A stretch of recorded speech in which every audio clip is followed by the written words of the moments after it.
Obrigada por estar connosco nesta que é uma das maiores e mais relevantes iniciativas de saúde digital realizadas em Portugal. Estamos no auditório da Faculdade de Medicina Dentária de Lisboa. Por aqui têm passado muitos espaços de debate, têm passado muitos convidados, oradores nacionais e internacionais que vão partilhando connosco as suas experiências e perspectivas nesta que é uma área em constante evolução e que foi naturalmente acelerada pela pandemia de Covid-19.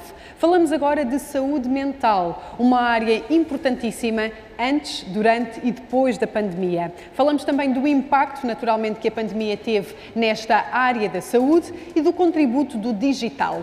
Para nos falar sobre todas estas questões, vamos conversar com Ana Matos Pires, coordenadora regional da saúde mental do Alentejo. Peço, por favor, que se junte aqui a nós. Temos também a presença remotamente de António Leuschner, presidente do Conselho Nacional de Saúde Mental, a quem agradeço também a presença. Maria Cortes, diretora do SMS 24, que também peço que se junte aqui a nós, e Gabriela Moita, membro do Conselho de Especialidade em Psicologia Clínica e da Sociedade da Ordem dos Psicólogos.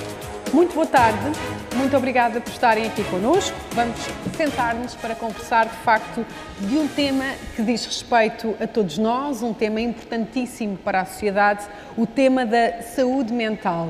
Vou começar por si, Ana Matos Pires, vou começar por si e vou pedir que nos diga, enquanto Coordenadora Regional da Saúde Mental do Alentejo, uma zona muito específica do nosso país, que nos diga quais foram aqui os grandes desafios da pandemia quando falamos de saúde mental. Olá, boa tarde. Antes de mais, muito obrigada. É um prazer estar aqui a conversar sobre saúde mental e a conversar sobre a importância do digital na saúde mental. Bom, eu estou aqui na dupla qualidade de Coordenadora Regional da Saúde Mental da região Alentejo e de assessora do Programa Nacional para a Saúde Mental, o que me dá uma certa vantagem no sentido de ter uma visão nacional e uma visão regional. Não houve propriamente grandes diferenças, enfim, um ano e meio passado sobre o início, ou quase um ano e meio passado sobre o início desta pandemia, quase tudo já foi dito sobre os efeitos da pandemia sobre a saúde mental, pelo menos os efeitos mais imediatos e agudos. Os 3 estudos nacionais que estão a decorrer e que vão todos no mesmo sentido, no sentido de ter havido um agravamento, pelo menos uma reação, sobretudo com sintomatologia ansiosa e depressiva e de alterações do sono, enfim, mais ou menos adaptativa a uma situação completamente nova, que ninguém estava preparado em sítio nenhum, nem cada um de nós como cidadãos e como pessoas, nem as estruturas de saúde para responder. Felizmente, a capacidade de resiliência humana é grande e, portanto, e não vamos todos adoecer. Isto é uma mensagem muito importante. Não vamos todos ficar com uma doença mental, mas obviamente que existem riscos acrescidos, riscos mais agudos, como reação adaptativa ao desconhecido e desse ponto de vista, eu como assessora do Programa Nacional para a Saúde Mental estou particularmente preocupada porque acredito, e sou uma mulher otimista, mas não posso deixar de dar esta nota menos otimista, acredito que as consequências sociais e económicas que esta pandemia vai determinar, já está a determinar e que vai determinar, provavelmente irão ter consequências menos agudas e mais prolongadas nos próximos tempos. Não houve grandes diferenças regionais, apesar de, obviamente, o Alentejo ser uma zona particularmente problemática, porque já partiu para isto em desvantagem, porque as incidências e as prevalências de patologia ansiosa, de patologia depressiva, de patologia demencial na região Alentejo são, desde há muito, as mais elevadas do país, do mesmo modo que a taxa de suicídio, que é 2 vezes a taxa nacional, e, portanto, como já partiu coxo, obviamente que as consequências, provavelmente, quando houver tempo e espaço e qualidade para se fazer uma avaliação epidemiológica, provavelmente o Alentejo vai ser mais prejudicado. Agora, os dados que nós temos neste momento, mais do que as diferenças regionais, apontam para diferenças em termos etários. E, ao contrário daquilo que se esperaria, ou que alguns esperavam inicialmente, em que seriam exatamente as pessoas mais velhas as mais afetadas, todos os estudos nacionais têm apontado exatamente para uma pior qualidade da saúde mental, exatamente nas camadas mais jovens. Não sei se quer que fique por aqui para já. Perguntava-lhe também, voltaremos depois, faremos aqui uma primeira ronda, mas e respostas? Foi necessário dar respostas e respostas muito céleres perante o cenário? Muito bem. Mais uma vez um chavão absoluto que eu espero que seja cada vez menos verdadeiro. A saúde mental, e nomeadamente a saúde mental em termos do SNS, tem sido o parente pobre da saúde.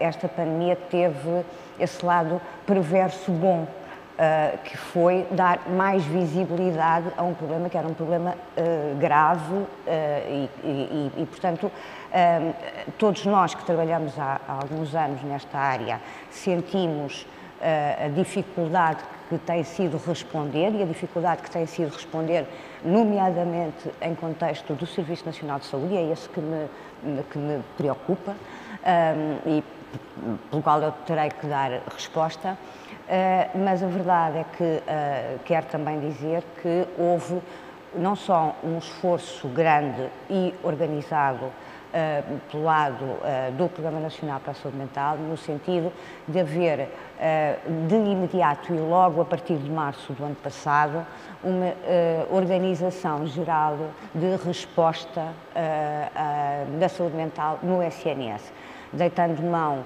de um despacho que tinha surgido na sequência dos incêndios de Pedrógão e que determinavam algumas orientações gerais de organização dos serviços face a uma situação de crise ou catástrofe, adaptado a uma situação que, enfim, cujo fim nós não sabíamos e não sabemos ainda, e também dirigido a outros aspectos que me parecem muito importantes, que foi o apoio aos profissionais de saúde, nomeadamente aos profissionais da linha da frente, que os serviços locais de saúde mental tinham que dar, e aos doentes Covid e às famílias afetadas. E, portanto, isso foi, felizmente, uma resposta em que nós nos conseguimos organizar, e digo isso com bastante orgulho. As consultas de saúde mental, e não estou só a falar das consultas de psiquiatria, falo das consultas de psiquiatria, de psicologia, de enfermagem, no SNS o ano passado, e contra corrente de todas as outras áreas, aumentaram, e enfim, este aumento deveu-se naturalmente também ao facto de conseguirmos manter a nossa atividade por outros meios que não os presenciais. E desse ponto de vista eu acho que veio mostrar que precisamos, e provavelmente falaremos disso um bocadinho mais à frente nesta nossa conversa, que precisamos rever e investir mais nestas estratégias não presenciais. De qualquer modo, dizer-vos também, e um agradecimento muito particular a serviços partilhados do Ministério da Saúde, que permitiram ao Programa Nacional, e foi com colaboração, enfim, por orientação da tutela e da Direção-Geral de Saúde, mas com a fantástica colaboração dos serviços partilhados do Ministério da Saúde, que pela primeira vez o Programa Nacional para a Saúde Mental teve um site capaz de falar para o público. Não se melhora a saúde mental sem aumentar a literacia em saúde mental e, obviamente, que nesta era digital, uma ferramenta que nos permita o contacto direto e informativo para o público em geral é um trunfo extraordinário. E também aí nós acabámos por ganhar, e obviamente que este ganhar é cheio de aspas, por via desta pandemia. E os números estão aí, a procura de informação demonstra que foi uma ferramenta muito, muito, muito útil. Temos de informações práticas, contactos dos serviços, como respostas práticas de o que é que eu faço quando tenho um familiar com uma doença mental grave, o que é que eu faço se entro num processo de luto, enfim, parte do site também muito direcionado para as crianças e adolescentes e, portanto, desse ponto de vista eu julgo que foi uma importantíssima resposta que nós não tínhamos previamente. Muito bem, muito obrigada. António Leuschner, Presidente do Conselho Nacional de Saúde Mental. Que respostas surgiram, tendo também aqui a tecnologia como aliada, que respostas surgiram para estes desafios que a pandemia exigiu, nomeadamente na área da saúde mental? Muito boa tarde a todas e todos. Naturalmente começo por agradecer o convite e é um gosto estar aqui. A SPMS, que é uma herdeira de umas tantas instituições que eu ao longo da vida fui habituando a compartilhar algumas preocupações, estive sempre bastante ligado aos sistemas de informação na área da saúde mental e daí que tenha uma raiz comum bastante antiga e é sempre um gosto. Naturalmente também não posso deixar de cumprimentar as minhas companheiras de mesa. Peço desculpa não estar presente, mas achei por bem utilizar as ferramentas, utilizar o digital para me evitar uma viagem de ida e volta a Lisboa com alguns constrangimentos e que me facilitam, de facto, estar aqui tranquilamente a compartilhar, a ouvir as opiniões expendidas, não só da mesa anterior como desta e de outras que venham a seguir. Ora bom, felizmente o digital veio realmente ultrapassar algumas limitações que se têm sentido ao longo dos anos no que respeita fundamentalmente ao acesso. O acesso é algo que preocupa todos os cidadãos, que preocupa também os profissionais de saúde, porque sentem bem que os constrangimentos à procura de cuidados por parte de quem deles necessita, por mais graves ou menos graves que eles sejam, é naturalmente uma dificuldade que todos nós sentimos e a frustração de não poder acorrer em tempo útil às situações de maior precariedade é sempre uma dificuldade para quem trabalha nesta área e, nomeadamente, para quem esteja na linha da frente, como acontece com muitos profissionais da área da saúde mental. Quando falamos de saúde, falamos de bem-estar, naturalmente. O tal bem-estar que não é só físico, mas também é mental e é social, ou seja, as pessoas não devem nunca perder de vista estas três componentes igualmente importantes quando se fala de saúde. A Organização Mundial de Saúde tem reforçado esta questão, tem dito repetidamente que não há saúde sem saúde mental, como é óbvio, como também não há sem saúde social, é bom a gente não se esquecer. Ainda agora a doutora Ana Matos Pires chamou a atenção para o impacto que virão a ter a crise económica e financeira que resulta desta pandemia no bem-estar das pessoas em geral. E não apenas das pessoas que têm uma qualquer doença mental identificada, ao nascerem quase como cogumelos, digamos assim, as respostas de acesso via telefone, sejam as promovidas no âmbito do SNS, sejam as iniciadas, por exemplo, pela Ordem dos Psicólogos, inicialmente por sua iniciativa, depois por iniciativa partilhada com a Direção-Geral da Saúde, mas sejam também algumas autarquias, foi possível obter um acesso razoavelmente fácil, seja por via telefónica, banal, mas mais acessível a um maior número de cidadãos, seja por via digital, com videoconferência. E isto foi, de facto, um ganho que nós temos que manter e temos que empoderar os nossos sistemas de informação da saúde para tornar isto uma prática corrente, para garantir que muitos atos de procura física, de obtenção de um qualquer parecer ou até de uma qualquer resposta a uma atitude terapêutica, tenham que passar por deslocação que muitas vezes é penosa, nomeadamente nas pessoas mais velhas, em que realmente ir ao centro de saúde não é de todo algo que se faça com facilidade, nomeadamente nas zonas menos litorais, mais periféricas, em que as distâncias de cada cidadão à sua unidade de saúde mais próxima é muitas vezes muito distante. É evidente que não estamos aqui a imaginar que seja no curto prazo possível que cada cidadão possa ter um terminal com acesso vídeo. Mas estamos pelo menos a garantir que, por exemplo, usando a rede das autarquias ou outras redes igualmente disseminadas por todo o nacional, se possa garantir essa participação com o máximo de transparência e o máximo de universalidade, não esquecendo nunca que o Serviço Nacional de Saúde é geral, universal, além de tendencialmente gratuito, naturalmente. Estas questões põem-se, como dizia a doutora Ana Matos Pires, muito prioritariamente numa área em que o bem-estar subjetivo, uma outra maneira de falar do bem-estar mental, que não é apenas psicológico, é comportamental, é também cultural, é espiritual, é, em alguns casos, até raiando algumas componentes que vão para além da própria tangibilidade, como seja, enfim, a religiosidade. Estamos aqui a falar de subjetividade, e a subjetividade é, efetivamente, uma questão que nos diz particularmente respeito e que nós entendemos que deve, de uma vez por todas, começar a ser usada e lidada com mais frontalidade, mais permanência, mais atenção às pessoas e não apenas aos seus sintomas físicos. Portanto, as respostas foram as que foram.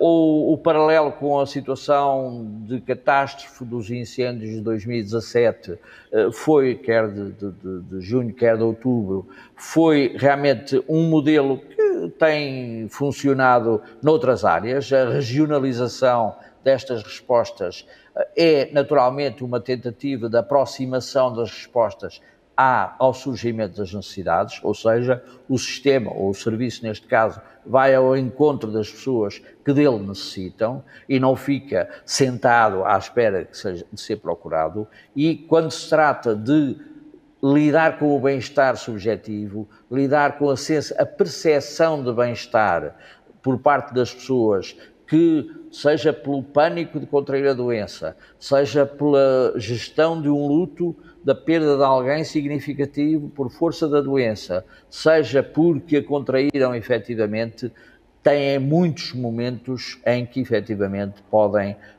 vir a necessitar de um qualquer apoio, muito embora não estejamos aqui necessariamente a falar de doenças mentais graves. A maioria destas reações são, eu diria, quase universais, podem atingir níveis em que as respostas são mais especializadas, mais necessárias, e aí sim há todo um modelo de referenciação ao longo do sistema que pode ser uma ótima resposta, seja na área médica da medicina geral e familiar, seja na área da psicologia, que também começa a aparecer também nos cuidados primários, mas disso a doutora Gabriela Moita irá seguramente falar, seja a nível da aproximação dos cuidados domiciliários, que grande parte das equipes de enfermagem dos serviços, seja dos cuidados primários, seja hoje em dia já também dos cuidados hospitalares, vão cada vez mais garantindo. E é um bocadinho em torno disto que nós temos que agilizar, permitir que um cidadão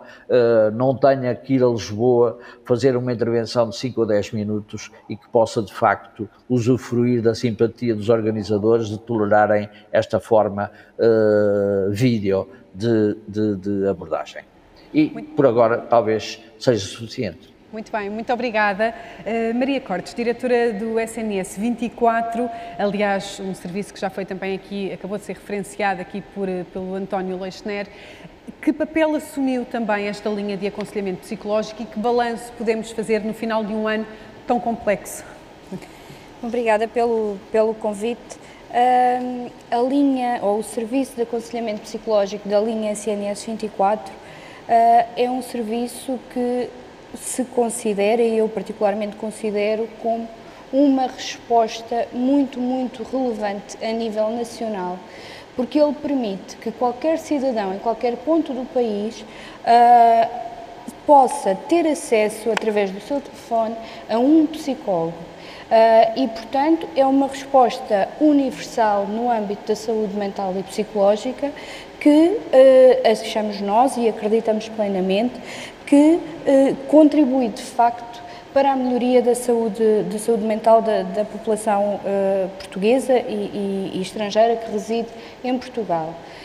O serviço de aconselhamento psicológico foi um serviço que surgiu de uma necessidade identificada diretamente pelo Ministério da Saúde, pela Sra. Ministra, e ao qual serviços partilhados do Ministério da Saúde, através do SNS 24, em conjunto com a Ordem dos Psicólogos Portugueses e da Fundação Carlos Gulbenkian, deram resposta. Portanto, de uma forma muito rápida, muito expedita, estas três entidades, portanto, SPMS, a Ordem dos Psicólogos, em conjunto também com a Fundação Gulbenkian e ao escutado também a Direção-Geral da Saúde, desenvolveu toda esta resposta, todo este serviço.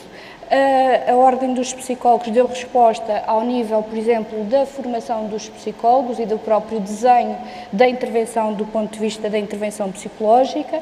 A Fundação Carlos Gulbenkian, na altura, financiou o arranque da linha. A linha hoje está perfeitamente integrada naquilo que é a carteira de serviços do SNS 24, como qualquer outro dos outros serviços, e nós, SNS 24, com toda a componente do SNS 24, com toda a componente da tecnologia que foi preciso criar de raiz para este serviço, em cerca de 2-3 semanas, portanto ali entre os meados de março e os finais de março, porque os primeiros telefonemas foram atendidos no dia 1 de abril, conseguimos criar e implementar esta resposta nacional.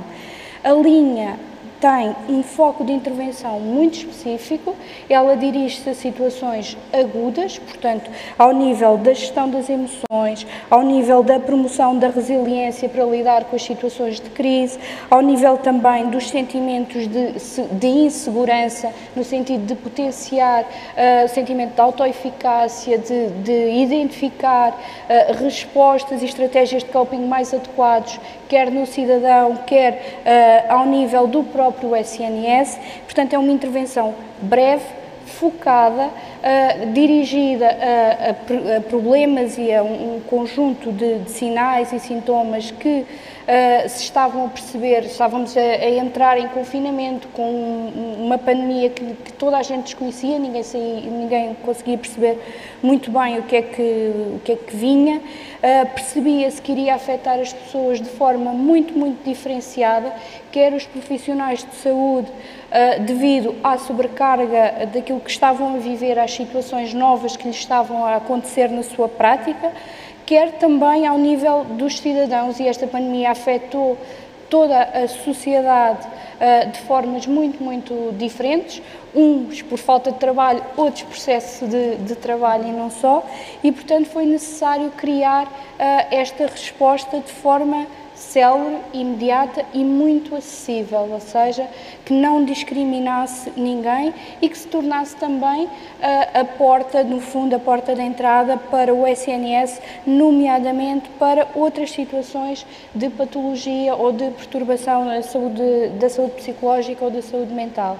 E aí, os protocolos que foram desenvolvidos, a linha de intervenção que foi desenhada, ela visa essa intervenção breve, mas também em situações agudas de descompensações ou agravamento de algumas vulnerabilidades, em que a pessoa está de facto num momento muito agudo, ela também encaminha para a própria linha de triagem, para que a pessoa possa ser encaminhada para um cuidado presencial, se a situação assim o exigir. Ou situações que na altura nos preocupavam bastante, felizmente não se têm verificado com muita frequência, que era as situações de ideação suicida ou sensação de perigo iminente de vida para o próprio ou para terceiros, em que foi necessário articular de facto a interligação entre este serviço e o INEM. E, portanto, do ponto de vista do mais valor em saúde e dos ganhos para a população, acho que é de facto uma resposta, e como a professora doutora Ana Matos Pires dizia, que a pandemia teve este efeito perverso de colocar a saúde mental em cima da mesa, nós, perante essa necessidade, reagimos da forma mais célere e com as ferramentas que mais tínhamos. Passado um ano, 15 meses, referia hoje de manhã a doutora Graça, o serviço de aconselhamento psicológico é um serviço integrado nos serviços do SNS 24, é um serviço estável, com um número de psicólogos que atende 24/7, com um volume de chamadas sempre na ordem dos 200 e pico, um bocadinho mais quando de facto entramos em confinamento ou quando há um acréscimo dos números. As repercussões sentem-se também ao nível da procura da linha, mas é um serviço que está a fazer o seu caminho. Estamos agora numa fase mais estável daquilo que é a procura, de revisão da abordagem, de explorar novos caminhos para esta resposta, nomeadamente ao nível da promoção da literacia em saúde psicológica, da literacia ao nível da saúde em geral, de forma a que os cidadãos possam ter novas ferramentas ou descubram ferramentas e estratégias adequadas para lidar com a situação de crise. Muito obrigada pela sua intervenção. Gabriela Moita, de facto, no último ano, os nossos hábitos, as nossas dinâmicas, tudo se alterou. Em termos familiares, em termos profissionais, as casas foram transformadas em escritórios, em escolas. Foi, de facto, necessário adaptar. Eu acho que, no arranque, nem nos apercebemos das mudanças tão radicais que a pandemia nos estava a exigir. Foi necessário reagir e reagimos, não é verdade? Temos estado aqui a falar da questão dos profissionais de saúde, temos estado aqui a falar da questão dos portugueses em geral. Sente que a saúde mental dos portugueses está agora num patamar diferente, ou seja, que as próprias pessoas percebem que não faz mal e que pode fazer parte de pedir ajuda? Bom, antes de mais, cumprimentar todos e todas, os que nos estão fora e os que estão aqui dentro, não é? Um prazer estar aqui em representação da Ordem dos Psicólogos Portugueses. A questão que coloca é uma questão interessantíssima e obviamente dará para falar sobretudo em termos especulativos. Eu diria que sim, porque há uma maior noção do sentir. Até porque também se fala mais. A sua pergunta denuncia isto, não é? Em todos os contextos, quer na televisão, quer nos diferentes locais em que as pessoas se encontram, onde se podem encontrar, quer a comunicação social tem trazido isto, dando mais atenção exatamente à possibilidade das pessoas se sentirem mal. Isto também foi muito importante e foi muito importante, dito por todos os técnicos de saúde e todo o pessoal que trabalha na saúde, o direito a que as pessoas se viessem sentindo da forma que vinham sentindo, a dificuldade em lidar com as situações, inclusivamente nós estamos ainda a tentar perceber qual vai ser o rescaldo de tudo isto, não é? A doutora Ana Matos Pires já tocou nesta questão, não só em termos de saúde mental, em termos do nosso reposicionamento na vida cotidiana. Como é que vamos estar? Mas uma das grandes questões, e eu tenho ideia que os profissionais de saúde têm ajudado muito neste sentido, que é ajudar as pessoas a perceberem que o mal-estar, a insegurança, este novo nome que eu não aprendi na minha formação, que em inglês se diz languishing, ou seja, uma sensação quase de definhamento, que é um estado intermédio entre o estado de saúde mental, em que a nossa ativação da nossa forma de estar é adequada e tem alegria, até ao estado de patologia. E nós andamos aqui, muitos de nós, uma certa apatia, exatamente. A tradução portuguesa é mesmo para definhamento, um certo não importar. De repente as coisas não têm importância. Os avós dizem que, bom, eu gostava tanto de estar com o meu neto, mas agora não sinto nada. Eu gostava tanto de sair e agora custa-me tanto.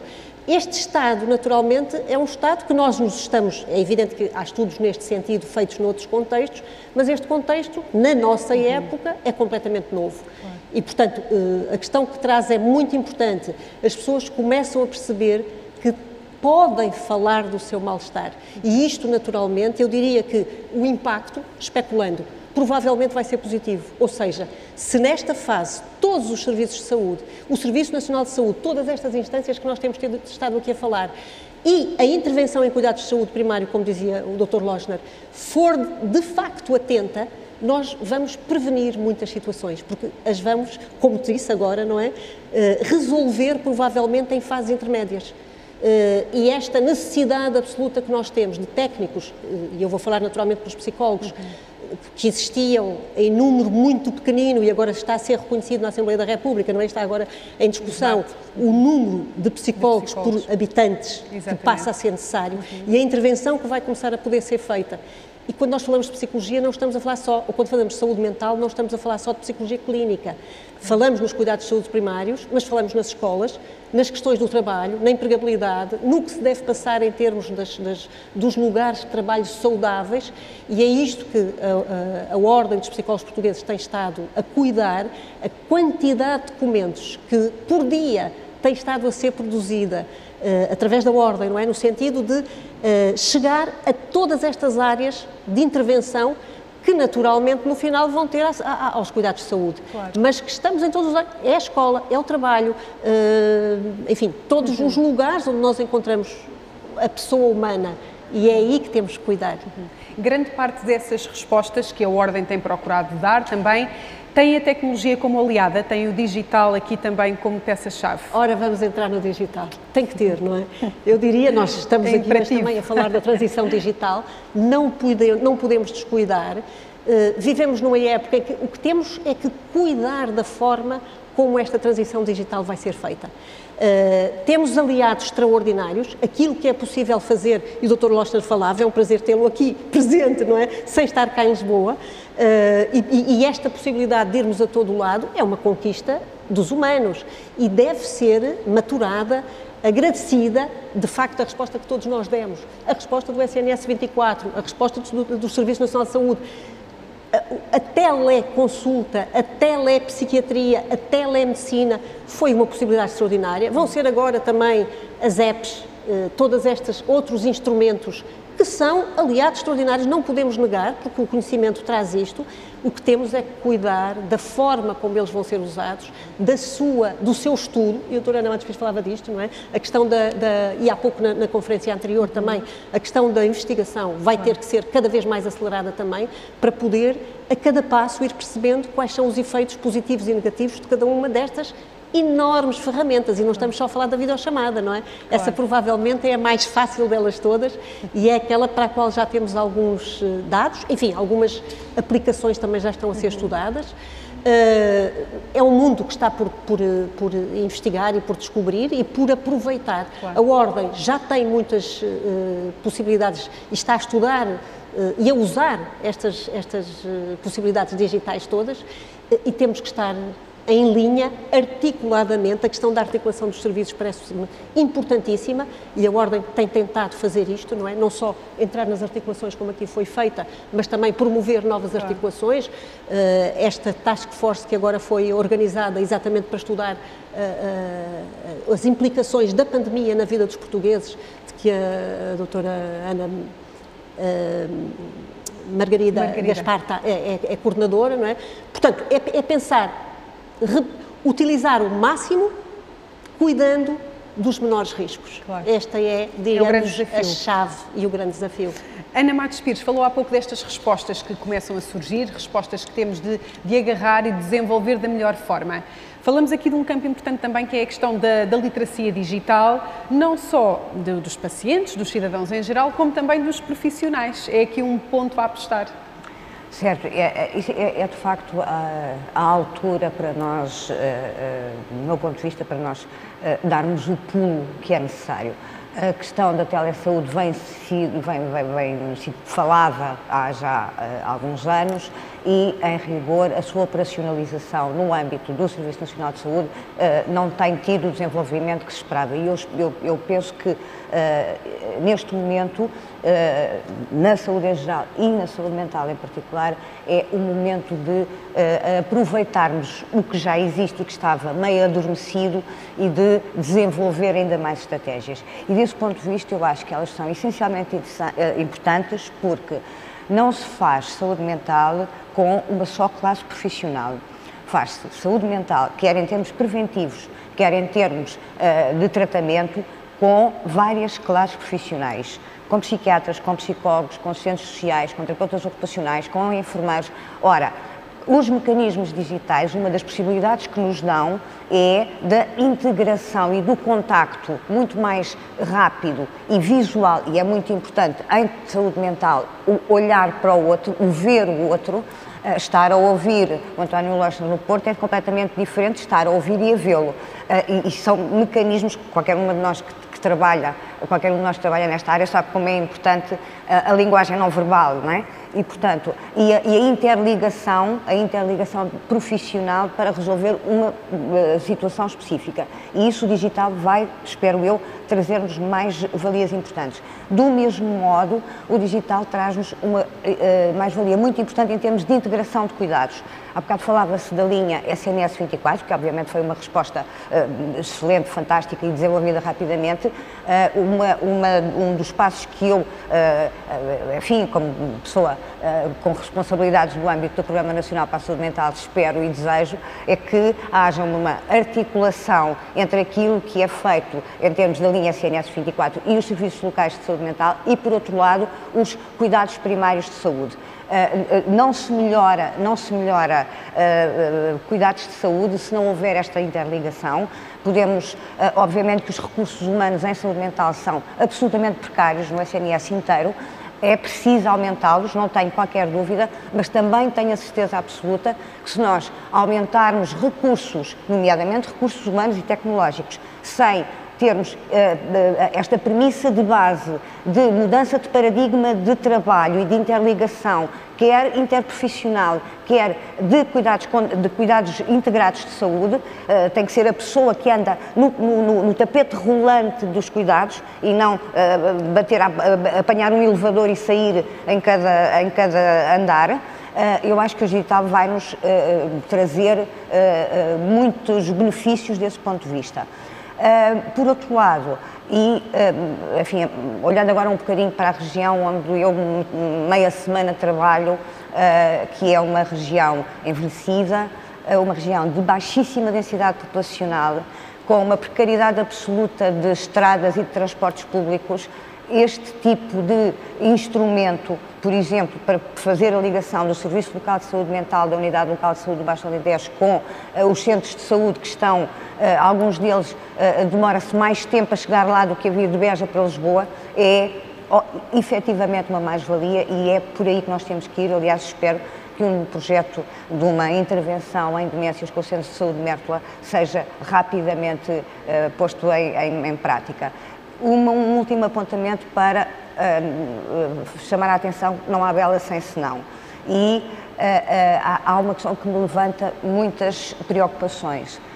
Se em contexto privado é mais fácil, e pelo menos nós as duas temos essa noção, gerir a teleconsulta, em contexto público é preciso termos algum cuidado, porque nós não sabemos quem está atrás, quem está do outro lado, o que é que o doente pode ou não pode dizer, que pressão é que há, e portanto eu acho que isto também nos leva a outras questões, que é o desenvolvimento de estratégias éticas e deontológicas e de perceber que não é passarmos tudo, o contacto presencial em saúde mental não é substituível.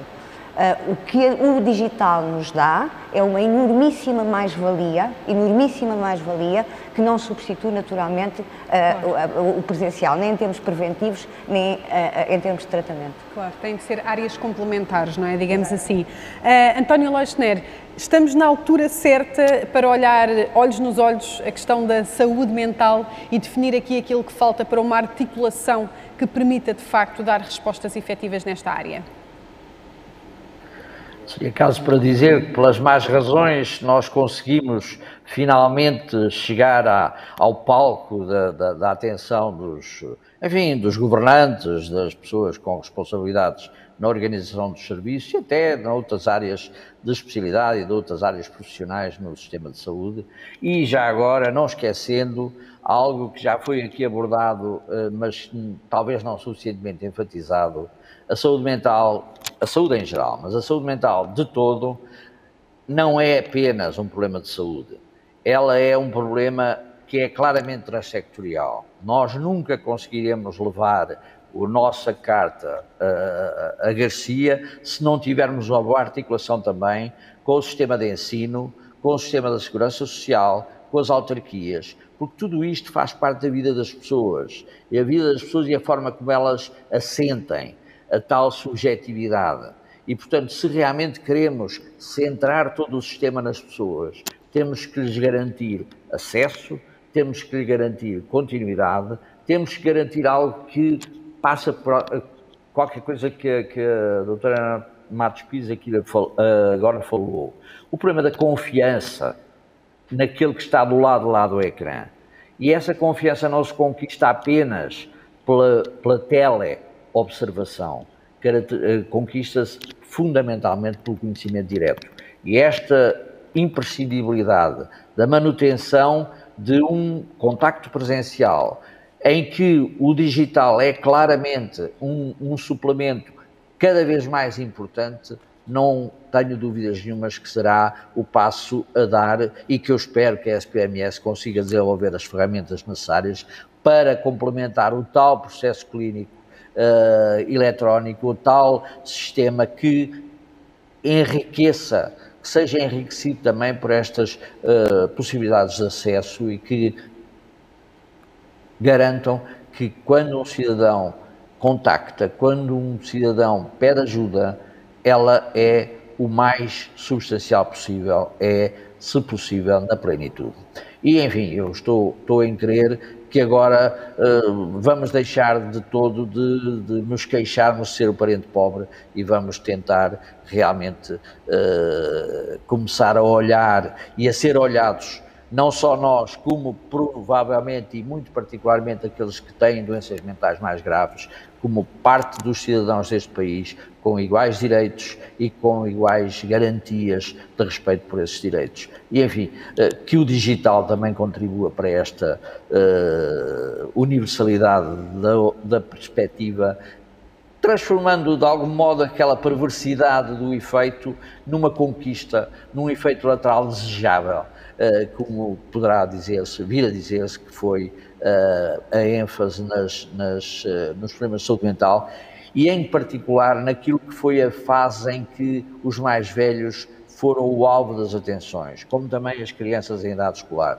Foram as duas franjas da população que no início mais sentiram os problemas de foro psicológico, mental, comportamental, do isolamento, da perda de contacto, enfim, do abandono, de algum modo, por parte de todo o sistema. E, enfim, eu espero que muitos debates deste género possam vir, com muitas mais pessoas a participar, vir a enriquecer esta rede que tem que ser infindável de contactos entre as várias instâncias, hospitais, cuidados de saúde primários, saúde pública, segurança social, escolas, autarquias, enfim, todo o sistema tem a ver com, não há saúde sem saúde mental, a saúde mental em todas as políticas também. Muito obrigado mais uma vez pelo vosso convite e pela oportunidade de virmos aqui defender a nossa dama, que também me parece que é oportuno. Nós é que agradecemos a sua participação e disponibilidade e sempre uma partilha de conhecimento que tanto nos acrescenta. Maria Cortes, Gabriela Moitas, estamos praticamente a terminar. Eu vou dar-lhes a palavra com uma mesma questão. Hoje assinalamos o Dia Mundial da Criança, um dia importante em que recordamos grande parte dos direitos dos mais pequeninos e de todos nós, não é? Que mensagem importa deixar para as futuras gerações, até porque estamos a falar de futuras gerações a quem este tema da saúde mental, esperemos, entre cada vez mais de uma forma normal nas suas vidas e na sua rotina, enquanto algo que não pode ser descurado. Maria Cortes. Peço desculpa. Bem, a nível do Dia Mundial da Criança, é essencial recordar que este dia existe porque é essencial que nós defendamos e promovamos os direitos das crianças. Infelizmente, nem todas, em todas as partes do mundo, têm acesso à saúde, à educação, a uma vida de iguais oportunidades. E por isso acho que é essencial não nos esquecermos disso. Por outro lado, acho que é essencial que depois desta pandemia passar, deixemos um mundo e uma sociedade melhor para aqueles que neste momento são os nossos filhos, que estão na escola, que estão a ver-nos, que sentiram a nossa falta durante este ano e meio e que de facto merecem que tudo isto tenha sido uma aprendizagem e um desenvolvimento de ferramentas e de competências que lhes permita ter uma vida saudável, feliz livre, com acesso a tudo aquilo que de bom aprendemos com esta pandemia. Muito obrigada. Gabriela Moita. Bom, eu faço minhas as palavras desde logo, não é? Depois da questão dos direitos e do direito à literacia por todos e por todas, não é? Das questões que aqui falámos, quer à tecnologia, quer em relação a tudo o resto. Eu tocava num aspecto importantíssimo e desde que estamos aqui a conversar e das questões fundamentais do desenvolvimento humano, nós poderíamos continuar a ser uns seres que não sabemos como se chamavam, mas só recordar que o ser humano tem a ver com o contacto e o contacto não pode ser só digital. E o que se perdeu nas crianças foi a possibilidade de brincar. As crianças vão hoje para os infantários e vão hoje para esses espaços onde, e é um dos grandes problemas que nós temos relativamente às questões de ansiedade e questões depressivas, mas da ansiedade fundamentalmente, que vai ser provavelmente o drama das novas gerações, tem a ver com, e o digital neste sentido é perigoso, porque, por exemplo, os apps digitais que ensinam formas de resolver problemas, ensinam formas adequadas de resolver situações, não ensinam uma coisa que o brincar ensina, que é poder falhar, que é poder experimentar outra vez, e outra vez e outra vez, gerir a frustração, resolvê-la no momento, e tudo isto em brincadeira. E as crianças que de facto tiveram menos espaços para fazer isto, e menos espaços, isto também, e nesta questão de que é em todo o lado que nós temos que fazer prevenção, por exemplo, nos infantários e nas escolas, onde cada vez mais há menos espaço para as crianças poderem resolver os problemas delas. Eles estão sempre a ser resolvidos. E o problema da informática e o problema destas questões, até das... não estou a lembrar do nome destas... de como se resolve na informática, não é? Estava a faltar a palavra do digital, que está do outro lado, não é? Que nos resolve o problema e que fala connosco. Olha, não me veio. Tinha que faltar. Chats, através dos chats, através do... Bem, os da informática sabem dizer isto. Quem é que está do outro lado? Não é uma pessoa, não é um monograma. O sistema virtual? Bom, o sistema virtual. Ok, vamos por aí. Não ajuda a fazer isto. Claro que pode ser uma peça extraordinária, até na formação de muitos profissionais, até na formação dos profissionais de saúde mental, mas não se pode perder o espaço interativo, interrelacional, de experienciar um com o outro e com os outros, claro, individualmente e em grupo. E, portanto, para as crianças é o brincar, claro, que não deve acabar nunca. E a tecnologia deve ser sempre encarada naturalmente como uma aliada, não é? E a área de digital deve vir acrescentar e não substituir o que quer que seja. Não ser o videojogo que... Exatamente. Substitui o outro. Precisamente. Muito obrigada aos 4 pela vossa participação. Falámos de um tema importantíssimo, o tema da saúde mental, e que este tenha sido apenas um dos muitos debates que surjam sobre este tema, não só em tempo de pandemia, mas também no futuro. Obrigada por estar desse lado. Fazemos uma pequena pausa. Até já.